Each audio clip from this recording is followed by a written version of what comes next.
Bom, então, continuando a nossa aula, a outra bomba, né, a outra ação forte do oceano nessa absorção de CO2, porque existe a absorção química, né, físico-química, né, que a gente comentou agora, que é a bomba física, bomba de solubilidade, né, e tem a biológica. Então, assim, o que é a biológica? A biológica são os organismos, né, contribuindo para a absorção do CO2, né, nos oceanos. Mas vocês vão ver que agora acontece de outra forma. Por que acontece de outra forma? Na verdade, o que a gente tem? A gente tem agora o CO2 sendo sequestrado pelos organismos. Então, o que eu já comentei com vocês é que a gente tem que a maior quantidade de oxigênio produzida no planeta é produzida pelo fitoplâncton oceânico. Esse fitoplâncton são micro-organismos que fazem, né, organismos microalgas, né, na verdade, basicamente, que fazem a absorção do quê? Do CO2. E por que elas absorvem CO2? Porque, como microalgas, elas fazem fotossíntese e liberam para o oceano o gás carbônico. Ah, mas também existe a liberação desse gás carbônico?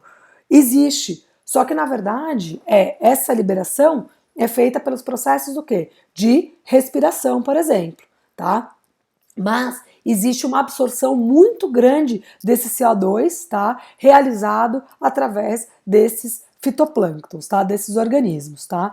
E além disso, outra coisa que acontece é que uma outra forma de estocar o CO2 não é apenas através da fotossíntese, mas é a gente estocar esse CO2 na forma de carapaças calcárias dos diversos organismos. Então esse CO2 ele é utilizado para os organismos fotossintetizantes fazerem a fotossíntese e transformarem o carbono inorgânico em carbono orgânico, né? Fotossíntese, CO2 é transformado em glicose, né? E oxigênio, né?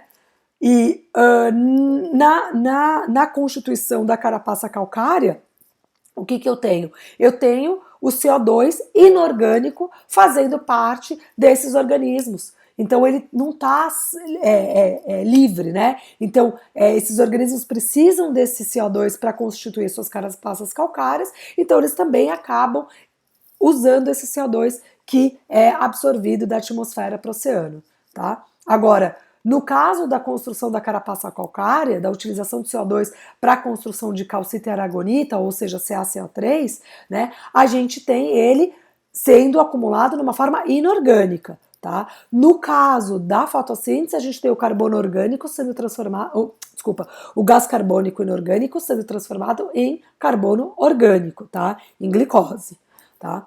Então, só lembrando aqui, nessa equação que eu falei aqui, é o que? É o aprisionamento do CO2 na forma de bicarbonato, tá? Para constituir as carapaças calcárias. Então, na verdade, essa atividade biológica, que é a fotossíntese e a construção de carapaça calcária, também acaba puxando, né? Trazendo o CO2 para dentro do oceano. Tá? Mas impulsionado por atividades biológicas e não pela simples solubilidade do CO2 na água, tá? Bom, e aí na verdade a gente tem também, claro, a troca ela é constante, né? Então na verdade a gente tem processos de respiração que podem devolver esse CO2 para a atmosfera, né? Enfim, existem vários processos, na verdade, que participam dessa troca, mas o que eu quero que vocês fiquem bem ligados é que é o consumo de CO2 para a fotossíntese e o consumo de CO2 para a composição de carapaça calcária, tá? Então a bomba biológica ela é produzida principalmente pela produção primária, tá, de fitoplâncton marinho. Tá? O fitoplâncton, como eu já conversei com vocês, ele pega o carbono inorgânico, tá? E transforma em carbono orgânico, tá? Então aqui a gente tem aqui a fórmula da fotossíntese, CO2 mais água, na presença de luz, produzindo oxigênio, glicose e água também, tá? Ele é reciclado na superfície ou ele afunda, tá? Então o que acontece? Esse carbono orgânico, né? Que vai constituir o corpo dos organismos, enfim, ou mesmo o fitoplâncton, né? Quando ele morre, ele acaba então sedimentando no fundo, tá? E, na verdade, o fitoplâncton, né, ele contribui com 80% da distribuição vertical de CO2 no oceano. A distribuição dessa forma aqui, tá? Então, a gente tem diferentes concentrações de CO2 no oceano, tá? Verticalizada, tá? Então, de cima para baixo, tá? Bom, e o que acontece basicamente é que com essa questão de você utilizar esse CO2 para constituir as carapaças calcárias ou para fotossíntese, você tem um bombeamento muito alto na superfície, que é onde você tem mais luz, então você tem muito mais atividade fotossintetizante, né? E depois que esse carbono, gás carbônico, ele é absorvido, ele então passa a sedimentar, né? Ele passa então a formar, a estratificar e a descer nesse gradiente vertical, tá? Para águas mais profundas, né? Lembrando que em água profunda eu posso ter maior quantidade de gás carbônico dissolvido porque a temperatura é menor, tá? Bom, então basicamente isso que eu já falei com vocês, né? Mas aqui alguns dados. O fitoplâncton marinho ele fixa 45 bilhões de toneladas de gás carbônico por ano, tá? 16 bilhões de toneladas são exportadas para o fundo oceânico, tá? E aquela neve marinha que a gente vê, né? São esses organismos, na verdade, né? Zooplanctônicos, eles depois, mortos, né? Ou a deriva descendo, né? Na verdade, não muita deriva porque você não tem muito fluxo ali. Bom, mas se bem que você tem as correntes, mas é o zooplâncton ali, né? No fundo oceânico, descendo, né? Ou fazendo essa sedimentação de carbono, né? Então, ou tanto do carbono que faz parte do corpo deles, quanto da carapaça calcária deles, tá? Então, aqui algumas espécies de zooplâncton, né? E de fitoplâncton verdinhos, né, que fazem a fotossíntese, e do zooplâncton que, né, depois acaba morrendo e acaba, então, no seu próprio ciclo de vida, né, eles têm um ciclo de vida muito curto, tá? Também pensando nisso, eles nascem, depois eles se desenvolvem muito rápido, né? O ciclo de vida é muito curto ali desses organismos, né? E eles acabam então depois sedimentando. Então essa neve marinha é a sedimentação desse zooplâncton, então levando, né, o carbono da superfície para o fundo oceânico, tá? Bom, e a acidificação dos oceanos, ela faz o quê? Ela, na verdade, influencia diretamente nesse aporte aí das formas, né, de carbono prejudicando, então, os organismos. Então, assim, o que a gente tem aqui, tá? Aqui, num oceano com um pH de 8,1 e aqui no oceano mais acidificado, né? O que acontece? No oceano com pH d'água natural, a gente tem uma saturação de íons carbonato, né? Que é aquilo que eu comentei com vocês. Então, na verdade, a gente tem aquela reação, né? CO2 se transforma em gás carbônico, que se dissocia em hidrogênio e bicarbonato, e o íon bicarbonato se dissocia em íon carbonato, tá? O que acontece, né? Quando a gente tem uma menor concentração de gás carbônico na atmosfera, a absorção de gás carbônico para o oceano, pela bomba física, bomba de solubilidade, ela acaba sendo menor, né? Por quê? Porque eu tenho menos gás carbônico, eu tenho uma menor pressão parcial de gás carbônico aqui.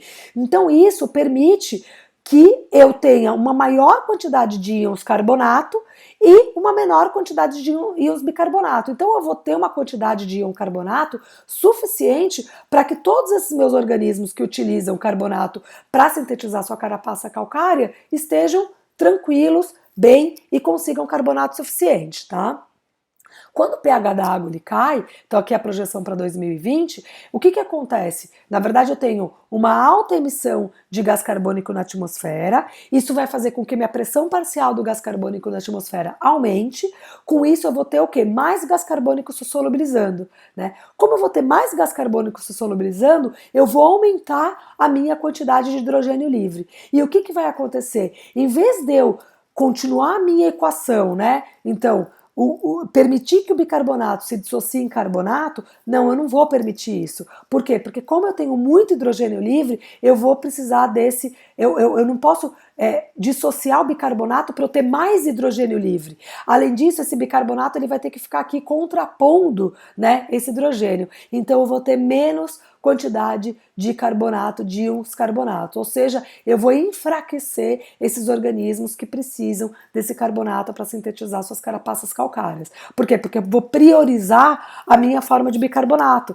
Eu não vou dissociar o bicarbonato para ter mais hidrogênio e diminuir o pH, né? Eu não, a química da água natural, né? Então eu vou favorecer a espécie de as moléculas de bicarbonato e com isso eu vou ter menos carbonato, tá?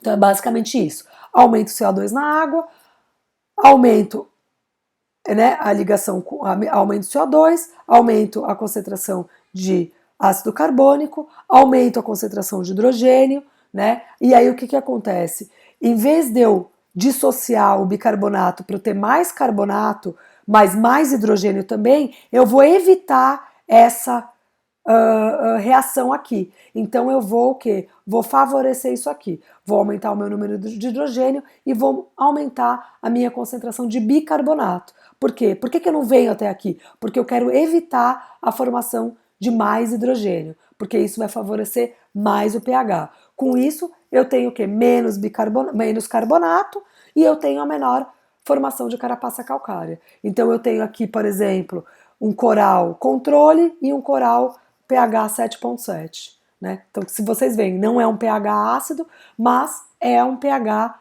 mais ácido do que o pH natural oceânico. Então, você vê que é basicamente um derretimento, né? Porque além disso, além de eu não favorecer, né, e enfraquecer, eu ainda posso usar esse carbonato aqui, dissociar isso aqui, ó, de volta, ó, tô dissociando isso aqui, formando cálcio e carbonato, e o carbonato se ligando ao hidrogênio para diminuir a quantidade de hidrogênio livre, tá? Ou seja, eu favoreço isso aqui, ainda dissolvo o que tem de carbonato de cálcio, tá?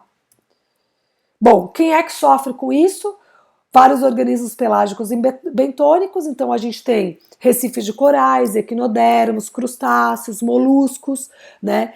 E aqui a gente tem alguns zooplâncton, né? Como foraminíferos, pterópodes, coccolithoforídeos, tá? Peixes e mamíferos marinhos. Por quê? Porque a gente vive dentro de uma cadeia trófica, onde o fitoplâncton é essencial para a produção de fotossíntese, para fazer a fotossíntese e para, inclusive, a produção de oxigênio para a atmosfera, né? Servindo de alimento para os consumidores primários, como os organismos zooplânctônicos, tá? Esses organismos zooplânctônicos, eles servem diretamente como alimento para vários outros organismos, né? Consumidores secundários, e a gente tem toda uma cadeia trófica montada, né? No momento em que a gente começa a ter problemas na base da cadeia trófica, porque todos esses organismos zooplânctônicos praticamente são os organismos calcificadores que precisam dessa carapaça calcária, ou seja, se eles não conseguem ter essa carapaça, eles nem se desenvolvem, então eu vou afetar toda a cadeia trófica, inclusive peixes e mamíferos marinhos, tá? Os recifes de corais particularmente são muito afetados, tá? E os recifes de corais, eles são muito interessantes porque eles são um ecossistema extremamente diverso, tá? E o que acontece? Essa formação toda dos corais, ela permite a existência de microhabitats e espécies específicos. Então você tem muitas espécies que especificamente vivem naquele microhabitat formado daquele jeito pelos recifes de corais, tá? E na verdade o que vai acontecer? Conforme vai havendo a acidificação dos oceanos, tá? Junto com o aumento de temperatura, porque eles são extremamente sensíveis ao aumento de temperatura, então o que vai acontecendo? Esses corais eles vão morrendo, e não só morrendo, como derretendo, né? Se desfazendo, esfarelando, tá? Por quê? Porque aquele carbonato de cálcio que forma o coral, ele vai ser dissociado para quê? Nesse sentido aqui, para eu ter menos hidrogênio livre. Isso aqui, gente, é reação química, tá? A gente não tem controle sobre isso, tá? Isso aqui é uma reação estequiométrica, química, tá?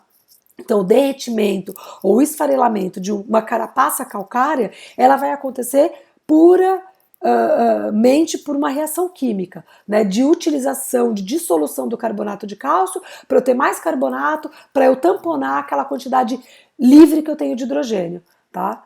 Então, assim, o pH da água do mar, ele só não está menos ou mais ácido ou menos básico, né? Vamos colocar assim, porque eu estou começando a dissolver as carapaças ali calcárias que impedem que esse pH caia ainda mais. Aqui alguns exemplos de organismos calcificadores, tá? Para vocês terem uma ideia de quem são, da gama, né? Inclusive de importância comercial, tá? Aqui outros exemplos, corais e hidrocorais, aqui os foraminíferos, né, aqui já mostrando pH, aqui os pterópodes, né, então eles possuem essa concha, ó, eles vão derretendo, tá vendo? A concha vai se desfazendo e vai ficando muito feia, tá? O crio, que serve de alimento para peixe, baleia, enfim, né, para uma gama enorme de organismos, ele é muito abundante, tá? E voltando àquela questão que eu já comentei com vocês, né? Então, a gente ter problema na base da cadeia, a gente tem problema no topo da cadeia, tá? Mesma coisa aqui, né? Só mostrando então para vocês quem são os organismos de base de cadeia e quem são os de topo de cadeia, né? E mostrando então aqui, ó, olha aqui onde estão os organismos calcificadores, né? Bom, aí, aqui mostrando para vocês algumas coisas, que é a questão do impacto socioeconômico, tá? Bom, na verdade, no caso específico de corais, tá? Eles, além de ter essa importância do microhabitat para várias espécies, enfim, ele tem uma outra coisa que é também bastante importante, que é a questão deles amortecerem, né, as ondas, tá? Então, na verdade, eles amortecem, né, 97% do total das energias de onda, tá? E com a redução desses recifes, né, e a dissolução deles, esse amortecimento ele vai cair de 97% para 84%. Isso significa que a gente pode ter um impacto muito maior nas praias, por exemplo, né? Então, uma energia chegando das ondas muito maior do que aquela que a gente observa hoje.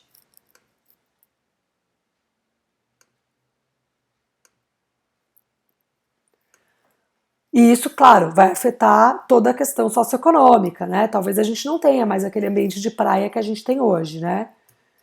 Bom, uma outra coisa que esse report traz, que eu comentei com vocês hoje no começo da aula, ele tenta fazer uma valoração do oceano, tá? Então, o que que ele coloca aqui, né? Ele coloca assim, ó, por exemplo, se o oceano fosse um país, tá? A quantidade de dinheiro que ele gera com as atividades ligadas ao oceano, ele seria o 7º PIB mundial, tá? Inclusive ficaria acima do Brasil, tá? Então, assim, se a gente fosse classificar o oceano como um país, né, então a quantidade de dinheiro que passa, né, ou que depende de atividades oceânicas, deixaria ele como a 7ª economia do mundo, tá? Bom, então a gente tem aqui tentando fazer uma valoração, tá? A valoração ela é muito complicada de fazer, porque, na verdade, existem... como é que eu vou falar? Um exemplo, assim, quanto vale uma vida? 1 milhão? 100 reais? 1 trilhão? Então é mais ou menos isso. É muito difícil fazer esse processo de valoração, tá? Então, mas na verdade, esse reporte ele tentou fazer isso, tá? Mostrando quanto, tá? De dinheiro estaria relacionado com comida, tá?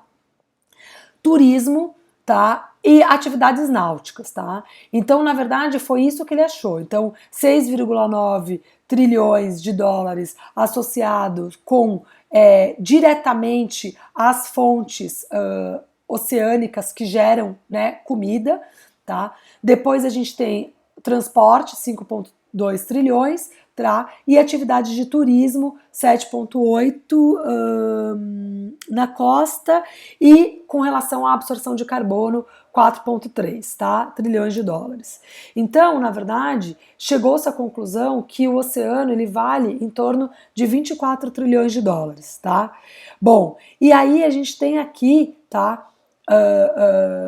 Isso distribuído, né, em várias, comparando, na verdade, com a economia de vários países, tá? E aqui, na verdade, mostra que o número de produtos, tá, anual, produzidos anualmente, tem um valor econômico de 2,5 trilhões de dólares, tá?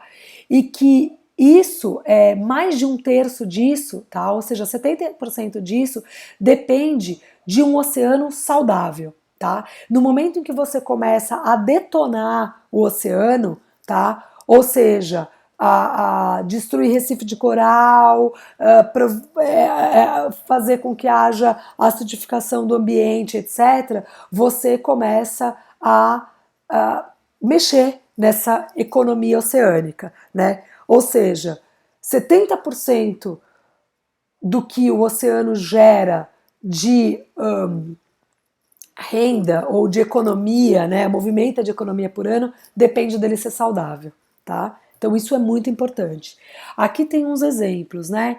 Então aqui, na verdade, ele fala, por exemplo, olha só, que a vida marinha no planeta, tá, mostrou um declínio de 39% entre os anos 70 e 2010, tá? 50% dos recifes de coral já desapareceram, tá? E quase um terço das algas marinhas, tá, tiveram uma perda, ou seja, 29%, 30%, tá? E que aqui, concomitantemente, a gente tem um aumento de 3 a 5 vezes na taxa de destruição de mangues, tá? E de desflorestamento. Ou seja, o que ele mostra? Ele mostra uma queda real, tá, nos organismos oceânicos, na vida oceânica, tá, vida marinha, tá, associado a um aumento, né, do desflorestamento, tá, e de destruição dos mangues, tá. E ele coloca o seguinte, que nas taxas correntes de aumento de temperatura, os corais irão desaparecer em 2050, tá. Então, só mostrando algumas coisas aqui. As projeções futuras, né, que hoje já mudaram para pior, tá? Estimava que os níveis de CO2 atmosférico eles vão aumentar de 500 ppm, tá, partes por milhão, até 2050, né? E que esse seja de mais ou menos 1.000, esse valor vai ser de mais ou menos 1.000 ppm em 2100, tá? Redução do pH da água do mar entre 0,3 e 0,5 unidade.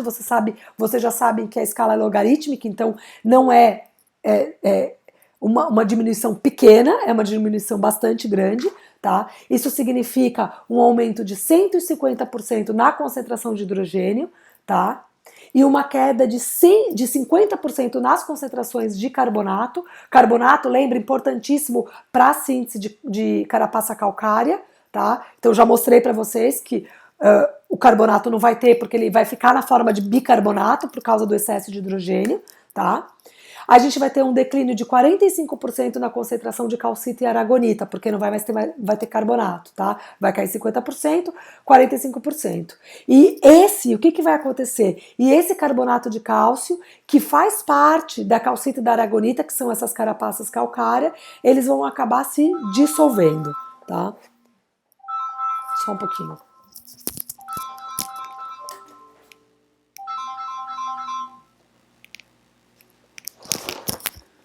Bom, então, basicamente isso, né? Além de não ter carbonato para formar nova carapaça, né? Novas estruturas calcárias, o que tem ainda vai se dissolver.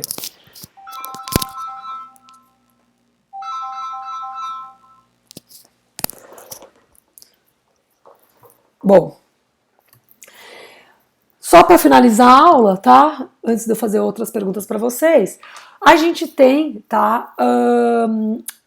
O NOAA, tá? Que é o National Oceanic and Anthropospheric Administration. Eles recolhem, na verdade, dados, tá? de várias fontes científicas, tá? E eles começam a fazer os traçados, na verdade, né? Começam a organizar esses dados para fazer aquilo que eu já comentei com vocês, o filme do passado e a projeção do futuro, tá? O filme do passado até o presente e a projeção do futuro. Então, só para mostrar para vocês, esse é o site da NOAA, tá? Eu também posso adicionar lá no AVA para vocês, se tiverem dúvidas, né, pesquisarem. Tem bastante coisa legal lá, informação legal e bastante coisa interativa também, tá?